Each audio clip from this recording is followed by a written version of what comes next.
So I was fortunate enough that I joined Primerica back on those days, and I remember the first time that I saw him was like 80,000 people in a stadium or something like that. I was so impressed with everything what the company was all about, and I stayed in Primerica for about 16 years.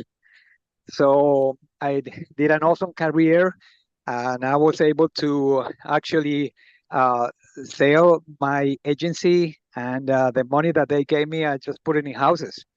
And I thought that I didn't have to work anymore. And I said, listen, if you have enough properties that are already working for you, that'd be the end of the whole story. But that was back in 2006. And 7 and 8, we ended up losing a couple of them. And my wife and I decided to get into the real estate arena. So we became realtors. We did residential for a couple of years, and then we jumped into the commercial arena. So she's a real estate commercial broker right now. She has her own company. Been working in office and industrial here in Miami. And myself, I Yes. start acquiring little properties little by little and creating a small portfolio. But I always kept my license, and was able to. I was introduced. I was introduced to Umberto and Stephanie and Brett C. Pinto, and I fall in love with what they have going on, and the whole vision. I was able to see Huber again back in Top Gun in January this year, and I was so excited to see him again and hear the whole story what he did and what he's building right now. So I decided to go ahead and stay with him for the rest of the ride, and that's the story. So we started building and excited. I'm gonna go to the first R&D Academy in a couple of weeks. So very excited to be building with you guys. Well, we're excited to have you, and just in the car right now. But I wanted to show my face for a minute because I really appreciate that story, and I think it's just fantastic to have somebody who's kind of went through the whole process and who's here and ready to finish the game. That's pretty awesome. Who else do we have here that we maybe haven't heard from before? Anybody else, or anybody want to share some good news for the week? LaShawn, why don't you tell them about some of the great things you guys have going on Saturdays?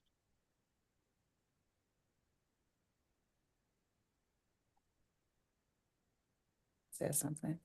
Hey, LaShawn. We are here. Hey, Jody, how you doing? Is Carol with you? Hey. Yes, You we have guys, Carol, you guys have been.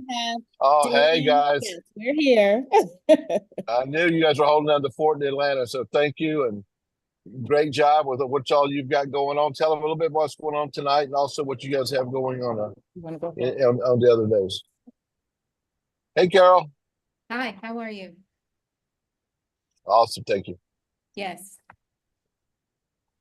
Okay, so tonight we actually had we did the training from Corebridge because they're doing Thursday session training. So we aired that live and we did the training on their topic that they were doing, which was actually phenomenal. They have some good products that we were not aware of. So if anyone does not receive Corebridge emails where they're doing that training on Thursday nights, just post in the group or whatever, or let us know so we can make sure that you're added to that group. But it was really good.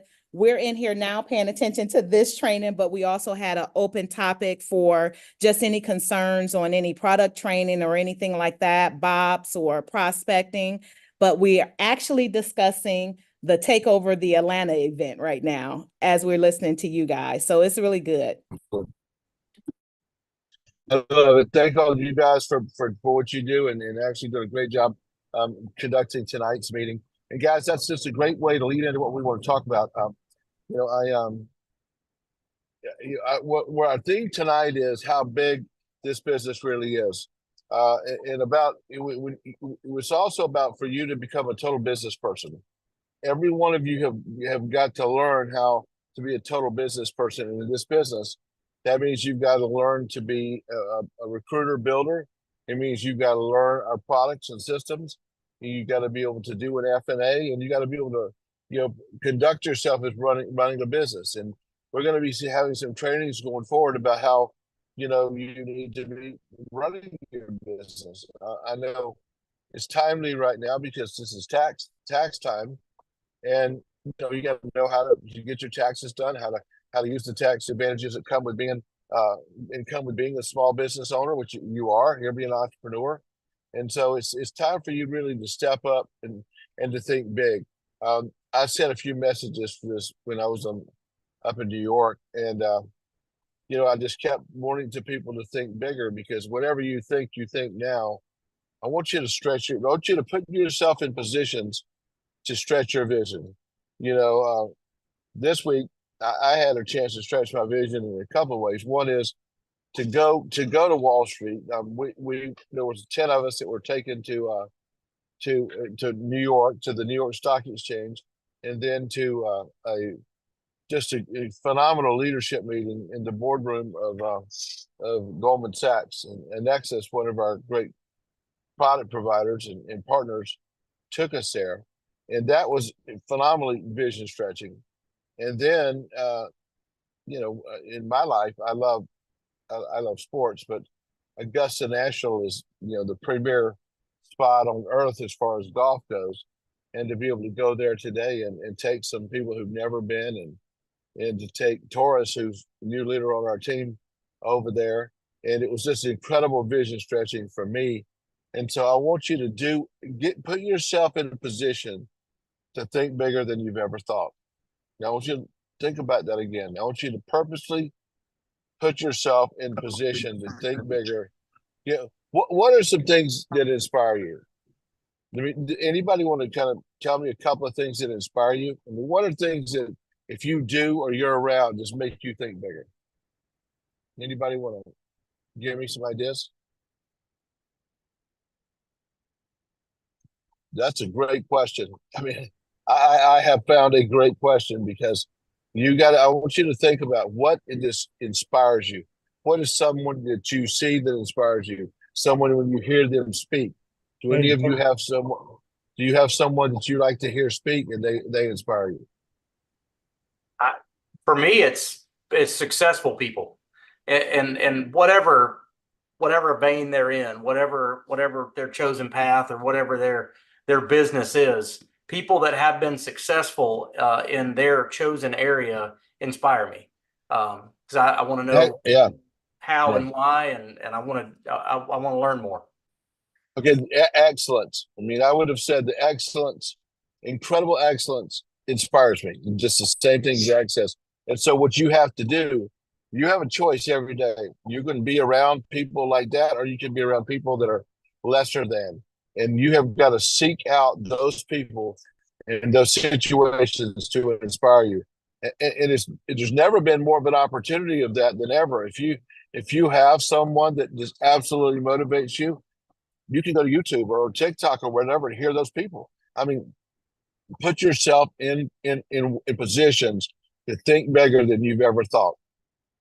And I'm just challenging you guys to do that. So I want you to write down a few things. I'm going to give you just a few notes off of just what I heard from a Nexus. And I want these guys to make you think big. Okay. I like doing things that I know very few people ever go do. I know going over here to today, I know very few people ever go to the Masters. I know very few people ever get to go to the New York Stock Exchange, and much less than that get to do the bell ringing and to go into the rooms that we were able to go into. I met a guy today, and if you ever know about the Masters, if you win, you get a green jacket. They call it green jacket. Well, also, if you're a member of Augusta, which is like a very small fraternity, you wear a green jacket. And there were several people wearing those today. And I personally went to every one of those and shook their hand and talked to them, because I knew that they were captains of industry somewhere. They had to be mega successful to be chosen to be in that business.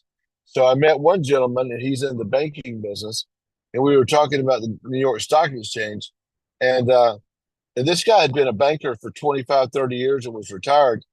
And he goes, one time I was there and they took me into this one room that was a boardroom that I'd never been in. And I told him that we went into this room and I described it to him, and he could not believe that we had went into this room. And now he was like, well, who are you guys? And that kind of thing. And it was funny because the rest of the guys were helping me remember these names, because when you go in Augusta, you can't take your phone. You literally cannot have any communication. So I had to find Is a way that why to you didn't remember. respond to me today? Well, I'll use that excuse for now, but yes. But today I really couldn't. But I came back out once, used my phone, had to go back in. But it was comical because this guy, I said, I got to remember this guy's name. And so his name was Phil Parcells.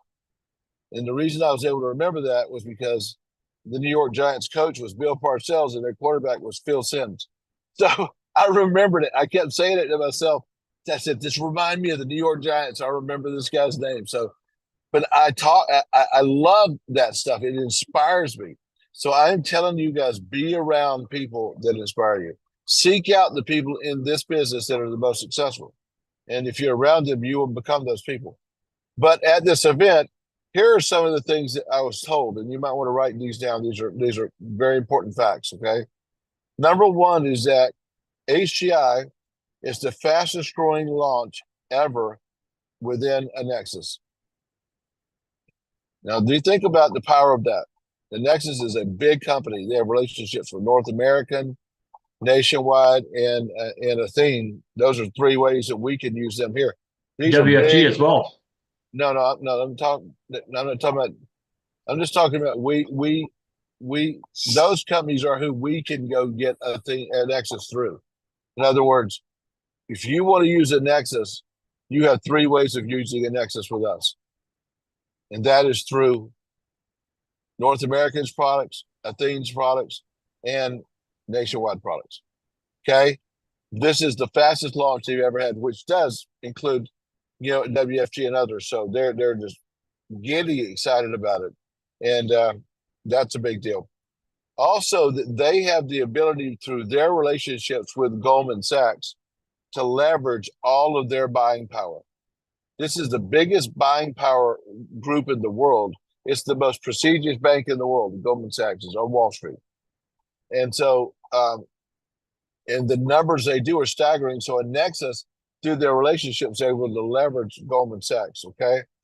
They also have what they call the numerous indices philosophy, which means if you're using those companies, they don't expect you just to use one of their indexes. They want you to go find a way to use multiple indexes for success. They build their whole products that way, okay? And they have an unwavering forecast discipline. When I heard that statement, it kind of gave me chills, because I realized that I want you to have an unwavering building discipline. I want you to have an unwavering recruiting discipline, an unwavering, whatever discipline, just unwavering discipline. But what they mean is that they have a philosophy, that they do not chase shiny things. The guy said this like 10 times. They don't go chase 1 year returns or whatever. That they're all about, they have a plan, and they have an unwavering forecast discipline that they know what they're doing. And the guys who run these things are all Harvard, Wharton School, all these guys who run these deals, okay? They have a partnership philosophy.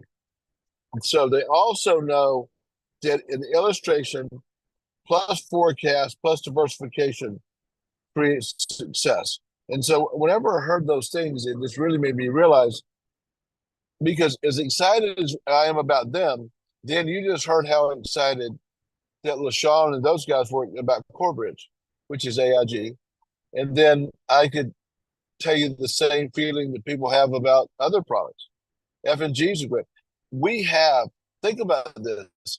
If you're going to go to war in business, you want to create a group of allies around you that literally are the biggest in the world. They're captains of industry. That's who we're taking to the field. if you look at all the things it takes to be successful, it takes us to be successful, right? Ourselves. You got to have a company. You got to have the leadership within the company. You got to have the financial backing and the products. In our equation, what is the only variable in that equation?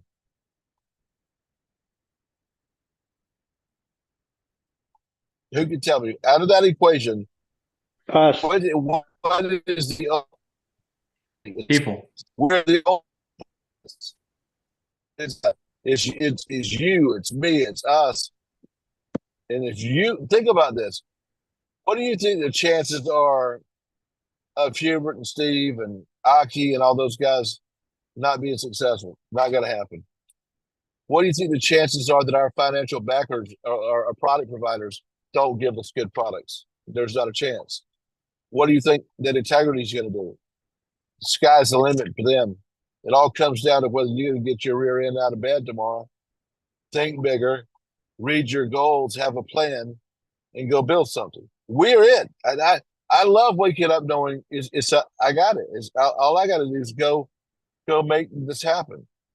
I don't know if Taurus is on here or not. I know he was driving back, but it kind of dawned on him last week No, when he Coach, looked. I'm here. You there? Thanks, buddy. I remember you said last week to me. You said it. You said it's all here. All I got to do is just go and do. Yep. Do you remember that conversation? Absolutely.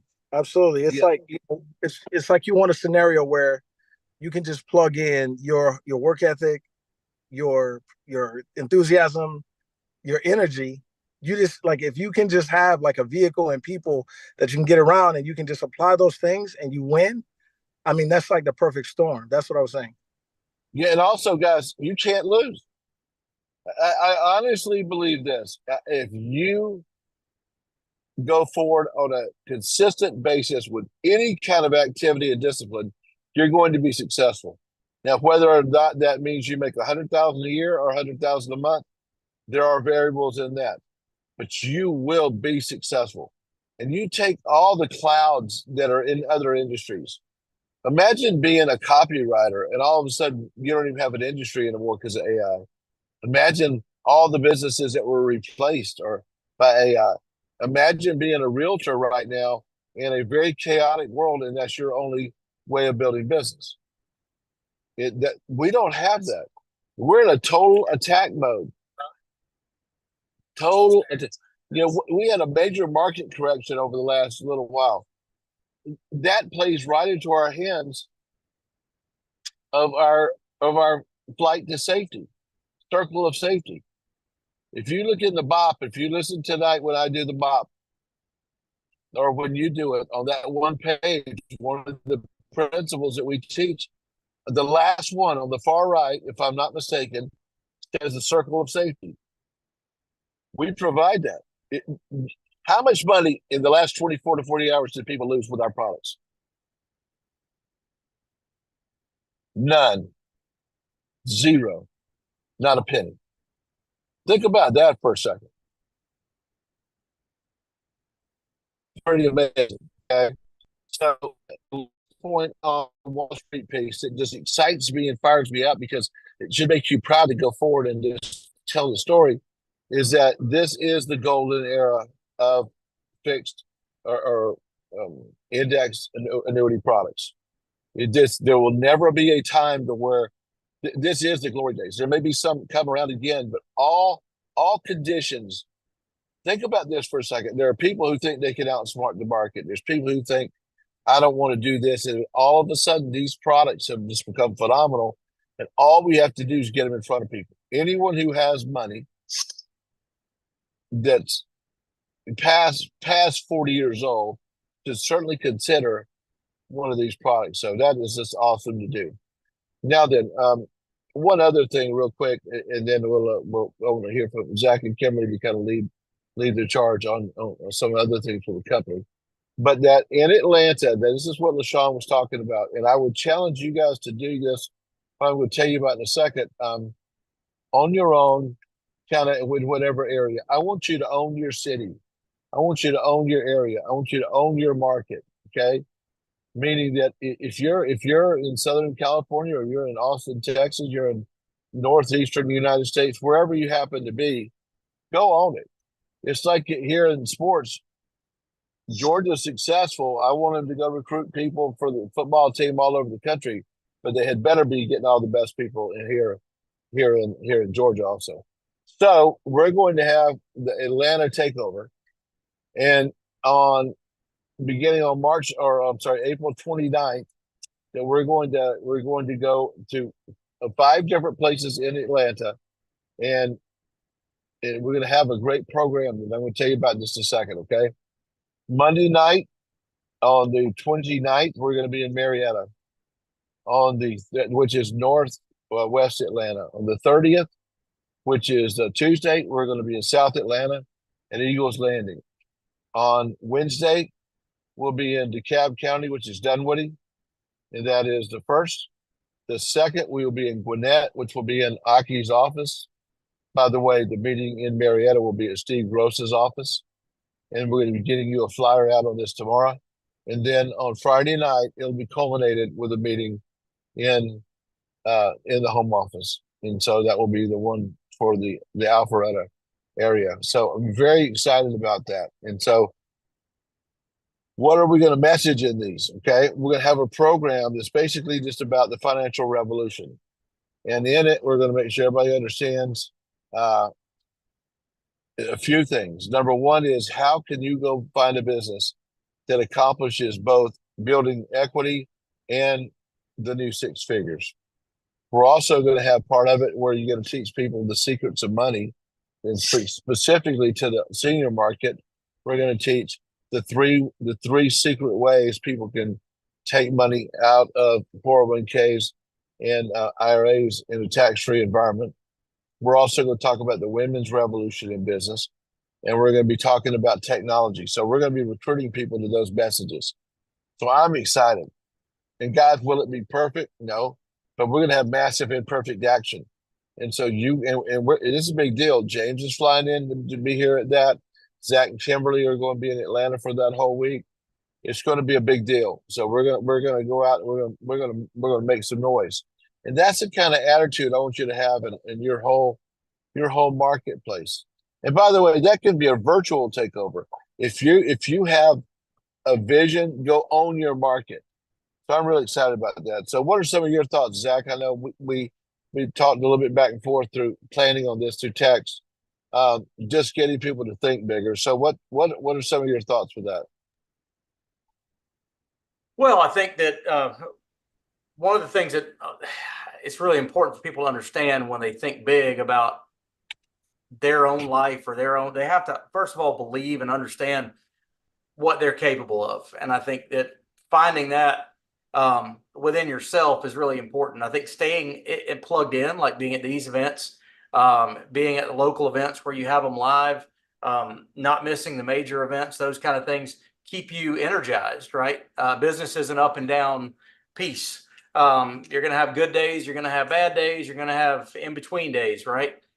So the key is to stay consistent from that.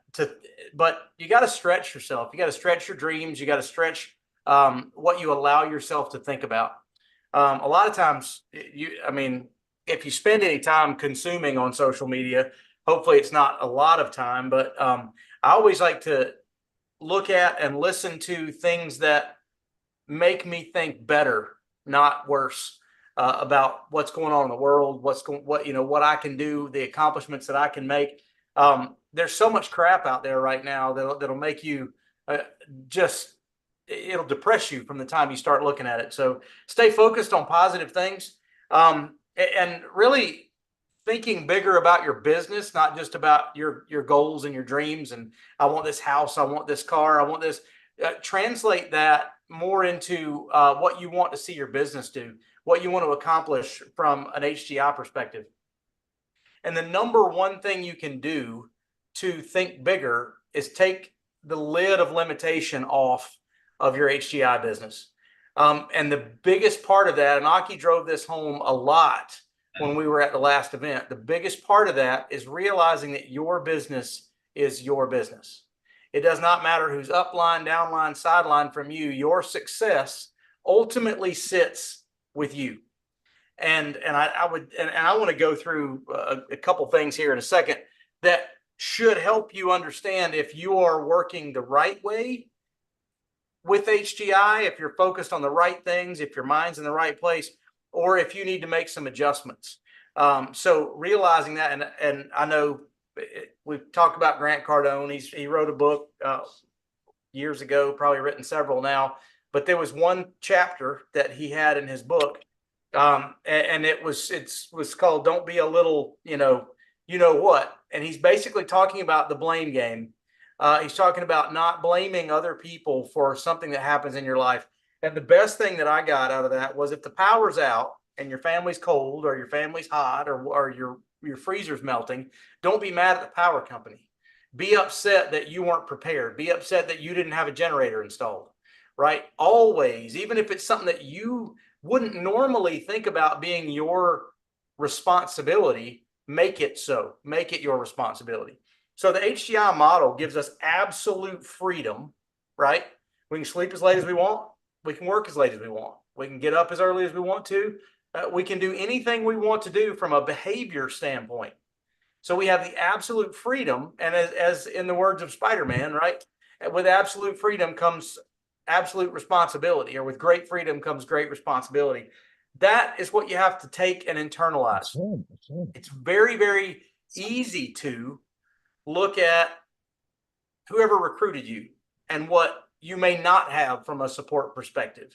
It's very, very easy to look at what you don't know about the products that we offer and the services that we offer and make those reasons for not acting.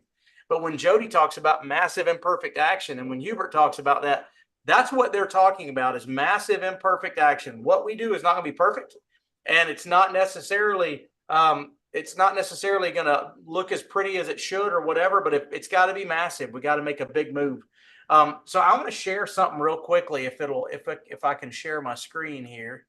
I'm going to share this whole screen so I can switch back and forth between these things. I don't know if you guys have seen this before. If you haven't, you should. It's in the back office. Can you guys see that okay? Thumbs up. Yeah. So HGI is a company and a system that is built on, the RMD position, right? And the RMD position is when you truly become what I would consider a business owner with no lid, right? What makes our company different is that you can start building your team and building your business before you become an RMD. So we allow people to recruit from day one. You realize that's something we allow people to do. That you got to change that little tweak. It's not something that we require people to do to get promoted. It is something we allow people to do before they get to that point. Anybody else in the industry is not going to let you hire a single person. Certainly not going to let you go out and talk about the opportunity until you've earned the right to do that by opening your own branch, if you will, or having your own space.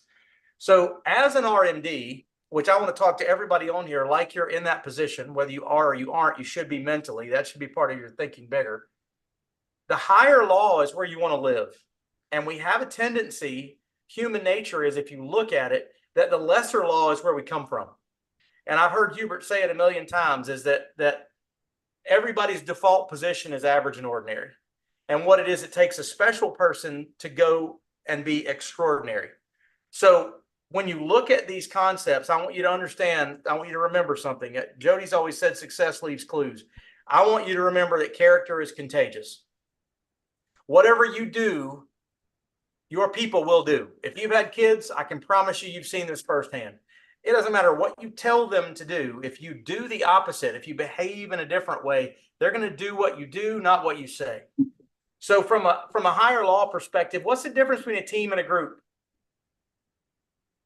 Well, coming from a coaching background and being a lover of sports, you have got to be able to understand the dynamics of your group and get them all pointed in the same direction with one common goal: to get a team atmosphere. That's where the director of motivation piece comes in that you hear about. So what I want to try to do is demystify some of the catchphrases, if you will, that we hear. The difference between a group and a team is having a good director of motivation, having somebody that understands their team, understands the players, and understands how to get them moving in that same direction. Building versus recruiting. I talked about that from building versus recruiting is like, oh man, I have to do 3-3-30 in order to get promoted, right? I've got to recruit 3 people. Building is, I want to recruit 3 people. I want to do this because I understand that I'm building something. I'm not required to do that, right? So I'm recruiting, yes, but it's not because I have to. It's because I understand that is the lifeblood of our business. Positive attitude, negative attitude, that kind of goes without saying. We always tell people to take their pause. But there's a moment between stimulus and response where you have the ability to decide how you respond. And so that's going to be what really tells the difference in your positive or negative attitude. Leadership versus management. Guys, it's very tempting to drift, especially when you get, you get some teenagers in your office and we have life stages in the business, just like we do growing up, right? Where we're a toddler and we're soaking everything up, and our parents are the coolest things in the world, and we want to learn from them. We want to hang out with them, and I want to do exactly what dad does. And, I want to, swing the hammer or hold the wrench, or I want to cut the grass or whatever it is. And then they get to that teenage phase, right? Where dad's not cool anymore. Mom's not cool anymore. So I don't want to do what they do. I want to challenge everything that they do. And guys, when you get a group of teenagers in your base shop, first of all, it means that you're growing and you're moving in the right direction, but those will be trying times. So you have to understand the difference between leadership and management. A manager is going to tell them what to do. A leader is going to show them what to do. So when you talk about if the old adage, if you can't change your team, change your team, that doesn't mean that if I can't make you behave the way I want to make you behave, then I need to fire you and go get new people. That means if you don't behave the way I'm showing you to behave, that I need to create an environment that makes you change your behavior. I need to show you with my own personal activity and with my own personal recruiting how success comes in this business. I don't need to sit down and try to explain it to you over and over again. I don't need to give an ear to negative talk. I've heard stories. I haven't seen it. Jody could probably speak to this, but I understand that Hubert used to have a very large, oversized pacifier. And when somebody brought a complaint to his desk or to his office, he would sit there and kind of nod his head for a second, and he would reach in a drawer and he would pull it out and he just kind of set it on the desk in front of him, and he'd keep listening. And it came a couple of times. If you did it more than once, shame on you. But usually they look down, they see this big pacifier, and they realize it's my business, right? And what he's saying to me is that, yeah, it's not perfect, but quit whining about it. Go work. I mentioned earlier, successful people motivate me. They make me excited. And the number one thing that successful people have in common is that they replace complaining with working. They don't have time to complain and whine. If it's not where they want to be, they know tomorrow they got to get up and make it that way. So that's leadership and management, right? Show them. Always lead from the front. That's the Alexander the Great mentality, right? Ride off in front and they'll follow you. But if you sit back in the back and you tell them, hey, go out there and fight those guys. Go out there and catch a few spears in the chest, right? They're not going to go out. They're not going to do what you tell them to do necessarily. And then I talk about those teenagers. Now, if you're in a teenager phase, talking to you, there's a big, big difference between disagreement and disloyalty. But remember, it's a fine line. So when you have a problem, if you have a problem in your hierarchy, if you have a problem with somebody downline from you, upline from you, or sideline from you, you've got to take that as a disagreement and you got to take it to the right people. I can't tell you the number of times that we've had people reach out to us and say, hey, I'm not getting what I need to do. I need to come split some sales with you. Or I would love it if you would do some appointments for me. And guess what, guys? If they're downline from another RMD, I got to talk to that RMD and they have to do the same thing. They've got to be in line and in step with the system, and they got to understand the difference between disloyalty and a disagreement. because disagreements can be solved. We can turn those into agreements. We can turn those into compromises or educational moments. And then now we're going to get a little deeper right here, making a life versus making a living. I can tell you right now, there's a lot of kids that are coming out. My daughter that just graduated from South Carolina a couple of years ago had like 3 guys, I think, that were in their close friend group that were graduating with finance degrees, and they all got internships in New York City, and they're working up there where Jody and everybody just was not too long ago. But I can tell you right now, those guys, if they stick with this business, will make a great living. But they will never make the life that you could make by building something like what Aki's built. This system and this opportunity gives people gives them the actual lid is off, right? Remember I said remove the lid of limitation. A life and a living are very different when you think about it and split that. Same thing with wealth and financial independence. Financial independence means that I am financially free. I don't owe anybody, or at least if I have borrowed money, I've got enough sitting somewhere I could pay it off if I wanted to. Wealth means I don't even have to think about it. It means it's like Garth Brooks said one time when he was asked, how much money have you actually made? And he said, it's kind of hard to quantify it, but I can tell you my grandchildren's grandchildren will never want for anything. That's wealth. There's a difference between financial independence. There's a fine line between winning and losing. Usually it's up here. And I'll get on down this, so I don't want to spend all night on this, but I think it's very important for you to be a total business person inside HCI to understand when you look at the comp structure, when you look at the system as it's built for the base shop. The system and the success model is built for the base shop. So we need to be constantly building. And in order to do that, you got to master the left-hand side of this piece of paper. So this is a document that's in the back. I have to go see where it came from, but it's something that you should post because you'll have, difficulties. Long live the king or down with the king. There's a whole mantra about jealousy in the world of work, right? Climbing that ladder, trying to take somebody out that's above you so you can get to their level. Our system's built, again, for the base shop and for the builder. There is no reason at all why I should not want somebody that's downline for me to pass me with production, because I'm going to make a generational override over everything they do. So I should be doing everything I can to pull people up. But guess what? In order to pull somebody in my direction, I got to be ahead of them. So I'm going to go back to that same thought process that I can't push somebody from behind. I can't have no personal recruits on the board and stand up in front of my group and tell them that they all need to have, 3 recruits a month. I got to have 6. I got to at least have 3, right? In order to do those kind of things. So from a mindset perspective, to be a builder, you've got to master the left-hand column here. So the difference between pushing people and pulling them up, great and good. There's Nick Saban has a video out there that we've talked about. In order to be great at anything, you got to first suck at it, right? Then you got to be decent at it. Then you got to get good at it. And then you got to keep working to be great. And then excellent. I think elite was the last one. But there's a difference, and it comes from sticking with it.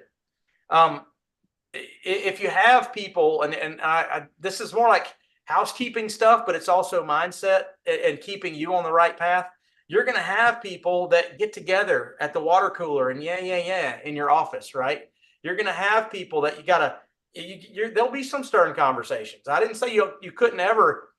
A strong leader is somebody that says, hey, what you're doing is not cool, right? But also at the same time, you've got to feed their dreams.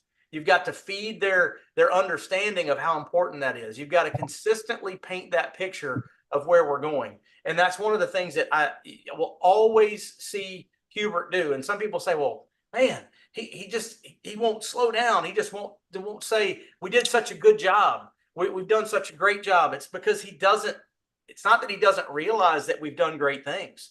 It's that he sees, and his job is to show us how much greater we can do and how much more of an impact that we can have. This is huge, working on your business or in your business. Now, a lot of times we see people go, especially if they go from a full-time employee, part-time HGI, and they flip that switch and they go to full-time HGI and no-time employee.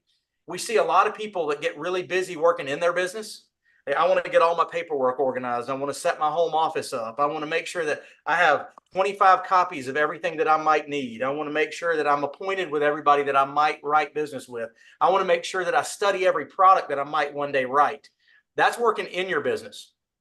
And those things, guys, can be done while everybody else is asleep. To build your business the way you need to while everybody else is awake, you need to work on your business.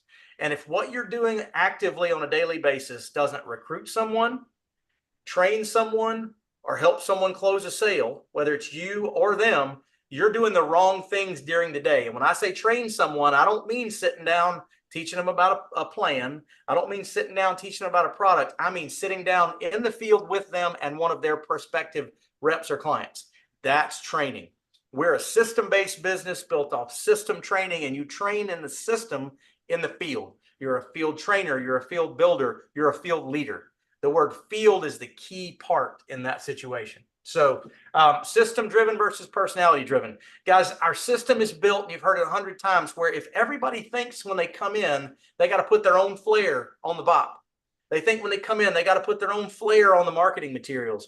We're so full of creative people in our world today, and everybody wants to be an influencer or be creative on social media. But the thing that pays the most in this business is not creativity. It's duplication. It's finding someone that's doing what you want to do and do it the way they did it. So if you can't grasp the big numbers that Hubert talks about from A.L. Williams and from World Marketing Alliance that became WFG and all the things that he's built, then find somebody that's a layer ahead of you or 2 layers ahead of you. If you started tomorrow, I would tell you, don't call Aki and ask him if you can model him, right? There are things you got to earn, but there are certainly people that are doing it that you can look at your leaderboard and find somebody that's constantly ahead of you and reach out and find out what are they doing. But I guarantee you, and if you get a phone call like that, your answer better be, I'm following the system. And let's go right back to what we need to do that. So recruit to build instead of recruit to sell. It's not about getting to that. Ultimately, those filters and funnels will run you into step 7 and 8. Filter 7 and filter 8, which is your personal plan and your duplication. Those things will happen. But we have to recruit to build first. We don't have to, it's not about, I'm not going to go after the most wealthy people to talk to them about my business because I want to deal with their money, right? When Kimberly and I started in this business, we were in our early 20s, mid 20s, I guess. And most of our clients were 10, 15, 20 years older than us. Not because of anything other than the fact that we talked to people that were our age. They got excited. They joined the business, and we started talking to their parents, their family. Our parents got excited, did some of the same things. So recruit to build, not just to sell. The sales will happen. Aim at the heart instead of aim at the head. People don't want to dissect math problems. They don't want to look at illustrations. It doesn't make them excited.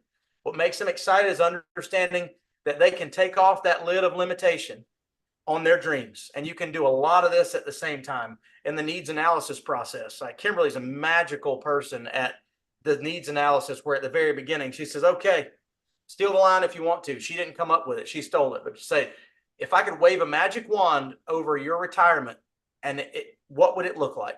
If no limitations.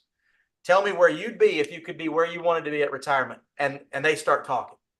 And if it's a single person or a husband and a wife or whatever, they start talking. And those dreams, ultimately, at the end of the day, we come back around, and one of our last questions is, how much can you set aside on a monthly basis in addition to what you're currently doing right now to help you get to those dreams?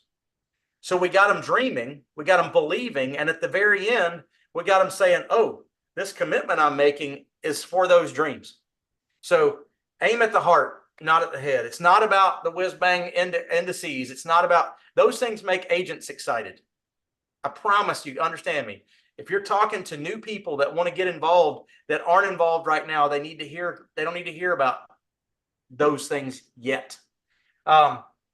Understanding the IUL and the difference between buy term and invest the difference. And here's a big one, guys. Be a predator. Don't wait. When you're out building your business, Don't wait for the, low hanging fruit. Don't go after the easy pickings. Make your list and let's hit the chickens. Let's hit the ones you're afraid of, because the people that you're afraid to talk to, you're afraid to talk to them because you look up to them, which means other people look up to them, which means you could probably learn some things from how they do what they do. So don't be a scavenger in your business world. Don't look for the low hanging fruit. And then finally, to make a mental shift. Am I willing to change? Am I willing to change? My paradigm is a way of thinking. That's what a paradigm is. So if I'm going to make a paradigm shift, it means I'm going to change some of the core beliefs about the way I think. And so I'm going to open it back up. Kimberly, you're here. You're back from child picking up. So what do you think about, what did I say there that resonated with anyone? If somebody wants to make a comment, I'm happy to hear about it. I just realized it's 8:51. Some of that's because we went a little longer on the front end, but I've got so many other things to talk about. But I think Jody wanted us to talk about being a complete business person. And I think that starts with a foundation of understanding that it's your business, and that if it's going to happen for you, you're going to have to play the major role in that. And understanding how to stay mentally right. And what this means for building your business. So, hey, Zach, I just wanted to say, I cannot tell you how good of a job that you just did. It was fantastic. And I hope people realize that they just heard a master class on what it takes to be successful here. And I know that some of you are sitting there going, man, I'm glad so-and-so's listening because they need to do this. No, you need to do it. I need to do it. I look at this and I internalize it. It's about me. How can I be better? Because you know what? I know that I'm working hard as I can, and that way I can call Zach and Kimberly and say, "Hey, what's up? Let's go." It gives me the moral authority to do that, and that goes all the way through this whole thing. So that was just phenomenal job. Take it to heart, each one of you. Listen, you got to take it. No one's going to give it to you, guys. No one's going to give you anything in life. No one's going to give you anything successful. You got to go take it. And that's what I want to get you feeling on, okay? Listen, I'll never forget Rich Solly, who was my mentor. We had a great year, and some of you know this story, but this is where I learned what Zach's talking about. He gave all these different awards out. He gave this group Rolex watches, and then came my category. It was me, Jeff Levitan, Greg Cap, and these are all big people. And Swan Wind, even at this point. We were all in one peer group. And listen, we had killed it. And I'm thinking, holy heck, if he gave these guys Rolex watches, I'm going to get a car. I was thinking, I do not know. Where is it hidden? And they brought out 4 little red wagons, like the little radio flyer wagons that you had when you were a kid. And he handed each one of us this little red wagon. And I'm like, well, what is this? And he says, I just want to remind you that you run your own business and that you got to pull your own little red wagon. And I was like, didn't know whether to be upset, inspired. But you know what? I still remember it, and I still talk about it. And that little red wagon is on my shelf in my office.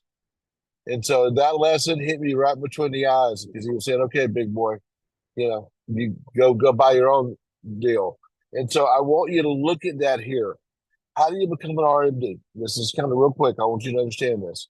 You have to go out and do $50,000 of production in your organization that you build. And if the average sale is about 3,000, that means that you got to do about 18 sales in your entire team to go do that in a 90-day period of time. And that within that, you have to go build an organization, of 4 or 5 good legs, so that you have produced one MD, good leader within that organization. And that way, when you become an RMD, you can run your own business. I want you to understand something. If you're an RMD, you should be fully qualified to do everything we do.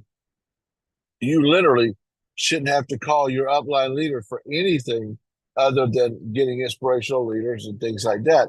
So to become an RMD, which is the broker position, you've got to go build a team. that produces roughly about 18 sales on an average in your organization in a 90-day period of time. That should be your goal. And to go build 4 or 5 good legs, which are direct people to yourself that are good producers, and one strong leader will emerge within that team. That's very simple. I don't know how much clearer I can be. That's what it takes to be an RMD. You don't have to look at a chart, go through all these fancy things. That's it. And if you go do that, your life will change. And then all you have to do is build RMDs. That's all. If you do that, you will get to where you want to be completely. And listen to this. The last thing at Goldman Sachs was this guy came in, and this guy could have been the smartest man I've ever heard. I was quite sure I was the dumbest guy in the room. I'm sitting here with all Aki's generals who are all brilliant in this room with the Nexus guy who invented the indexes, and listening to a partner with Goldman Sachs and Steve Rose sitting beside me. And I'm like, I am sure I am the least intelligent person in this room. But you know what? As I was listening to that guy who was the partner, there's only 400 partners in the world. And that guy was as sharp a guy as I have ever heard. But I know for a fact that there was at least 6 of us that out-earned him. Think about that. That's not including Dad and Steve Gross. So that would have been 8. At least 6 of us sitting at that table out-earned that guy. Or at least we were right with him. And I'm not a Wharton School guy, and I don't have all the titles that guy had. And, you know, I'm not going to be able to do what he's doing, but I can earn what he's doing and have a better life like Zach was talking about. So go craft your life, guys. You can do anything that you need here. Kimberly, did you want to add anything to this, or any of the other senior leaders want to add anything to this? Yeah, I just want to say, I was listening to, tonight's been fantastic. I was listening to a John Maxwell give a speech earlier this week, and you know, he's great. So if you've never heard him, go YouTube him, listen to him. He's unbelievably amazing, but it goes right along with what we're talking about tonight. He said, I had this guy come up to me, and he was like, "Hey, John." And he's like, "Yeah, man." He's like, "I want to do what you do." And John was like, "You do?" And he's like, "Yeah, I want to do what you do." Because, you know, he travels the world and he speaks on stages to thousands of people. And he was like, "I get that." And he said, "But do you want to do what I did?" And if you listen to what I just said, the guy came up to him and said, "Hey, I want to be you. I want to do what you do." Right? And John looked back at him and he said, "That's fine. You can. But do you want to do what I did?" And I think that's what we need to remember tonight, and what we need to think about tonight, and what the lesser law versus the higher law is telling us is those of us that are successful and have been here for a minute, we did it, right? And we might not be finished didding it, right? But you got to put in your dues to be there, right? If you want to travel the world and have everything that you've ever imagined, you got to did it before you can do it, right? So that's what I leave with is go out, let's did it. I know that sounds kind of silly if you didn't hear me say it in the beginning, but you got to do what I did to get, you know, to do what I do, right? And I thought that was really great the way he said it. He says things so plainly and so simply, but also with his little alliterations, you know, and you're like, what did he say? Oh, and it's one of the most simple, magical things I've ever heard. So that's my 2 cents for tonight. No, that's fantastic, Kimberly. And I'll tell you what, my dad's the greatest example of that. Listen, Hubert's never going to win a personality contest or a speaking contest. That's not what he does. But what he has done speaks so loudly that it makes everything he says magical. It's exactly what Kimberly was saying. Yeah. That he is a living example. If you're looking at somebody going, yeah, I listen to Zach. The way Zach talks about my dad, and Zach's a pretty hard guy to impress. I mean, and it's just, you cannot but be in awe of what he has done, not what he has said. And I want to give congratulations to James, because I'm very proud of James, because you may think it comes easy to everybody in this business, but it doesn't. There's new things to learn. and he's learning this business just like everybody else. But right now, he's number 2 in the Leaders Bulletin in personal recruiting, and that's a big deal, because that is where you're headed. That's what you do on a daily basis, and that is a course correction for James, and that's hard. That's important. People don't course correct. They don't take instruction. They don't go do what is uncomfortable to them. So congratulations. And I know you're just starting on that, James, but it's a good thing. And I do want to recognize you here for having done that. So thank all of you for being on. We're going to go